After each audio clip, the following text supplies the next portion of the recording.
সম্মানিত কৃষক কিষানী ভাই বোনেরা, আসসালামু আলাইকুম রহমতুল্লাহ। আপনাদেরকে জানাই কৃষকের বন্ধু আসমাউল মণ্ডল ইউটিউব চ্যানেল থেকে স্বাগতম। সেই সাথে আপনাদের সাথে রয়েছে আমি বরাবরের মতো আলহাজ আসমাউল মণ্ডল। আজকে আপনাদের মাঝে যে দানটি নিয়ে প্রতিবেদন করতে যাচ্ছি, এটি সুদূর কাঙ্ক্ষিত একটি দান এবং একটা উচ্চ ফলনশীল জাত, যে জাতটির নাম হচ্ছে রড মিনিকেট দান। এই দানের বীজ কিভাবে পাবেন, আমি ভিডিওর শেষে ফোন নাম্বার বলে দিব, আপনারা শেষ পর্যন্ত ভিডিও দেখবেন। এই রড মিনিকেট দান সম্পর্কে আজকে আমি কিছু গুরুত্বপূর্ণ তথ্য তুলে ধরব।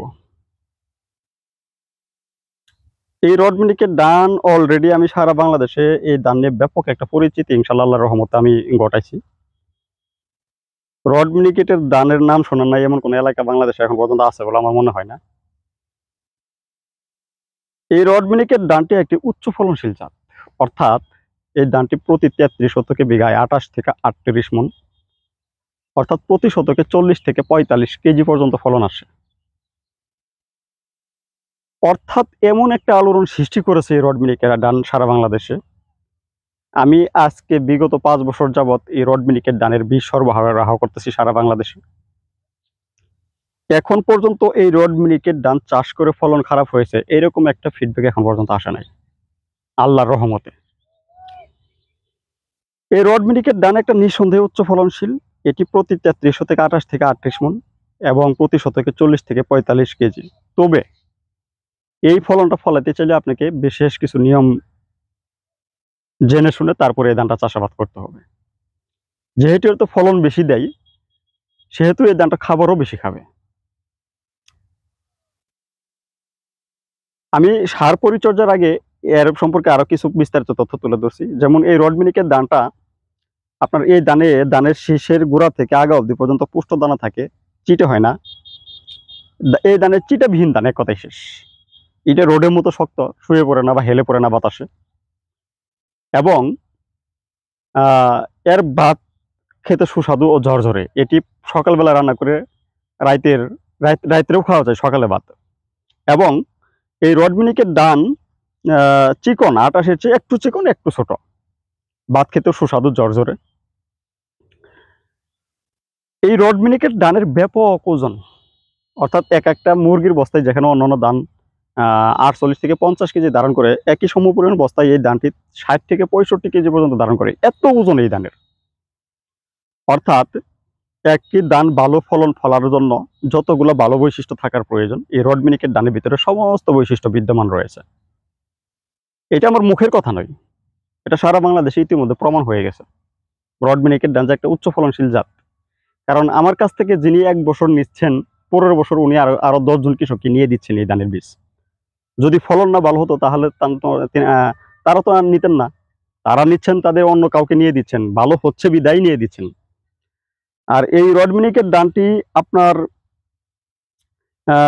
এবার আসা যাক যে রোপণ কিভাবে করবেন আপনারা, মানে এই ৩৩ থেকে ২৮ থেকে ৩৮ মণ ফলনটা কিভাবে পাবেন। এই ধানটা রোপণ করতে চাইলে আপনাকে সারির থেকে সারির দূরত্ব দিতে হবে ৮ ইঞ্চি, সারির ভিতরে দিতে হবে ৬ ইঞ্চি, প্রত্যেক গুছিতে ৩ থেকে ৪টি করে চারা দিয়ে রোপণ করতে হবে এবং ৩০ থেকে ৩৫ দিনের চারা রোপণ করতে হবে। তবে যেহেতু বুড়ো মৌসুমে অনেক সময় ৩০ থেকে ৩৫ দিনের চারা রোপণ করা সম্ভব হয় না, সেই ক্ষেত্রে যদি চারা বয়স বেশি হয়ে যায় কোনো সমস্যা নাই, সামান্য কিছুটা ১-২ মণ ধান হয়তো বা বিঘা প্রতি কম বেশি হবে। তবে আপনারা পারলে ৩০ থেকে ৩৫ দিনের চারা রোপণ করার চেষ্টা করবেন। না করতে পারলেও সমস্যা নাই, বয়স বেশি হলেও কোনো সমস্যা নাই। আর এই রড মিনিকেট দানটি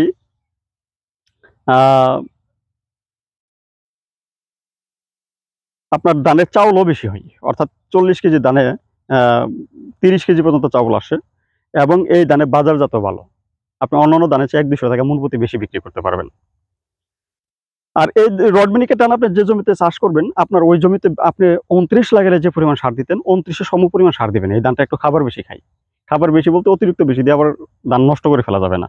সেই ক্ষেত্রে আপনার সহজে বোঝার জন্য আপনার জমিতে আপনি ২৯ লাগালে যে পরিমাণ সার দিতেন ২৯-এর সমপরিমাণ সার দিবেন। সমস্ত সার, D A P, T S P, potash, boron, magnesium, যত সার আছে সমস্ত সার আপনার জমিতে ২৯ লাগালে যা দিতেন তার সমপরিমাণ সার দিবেন।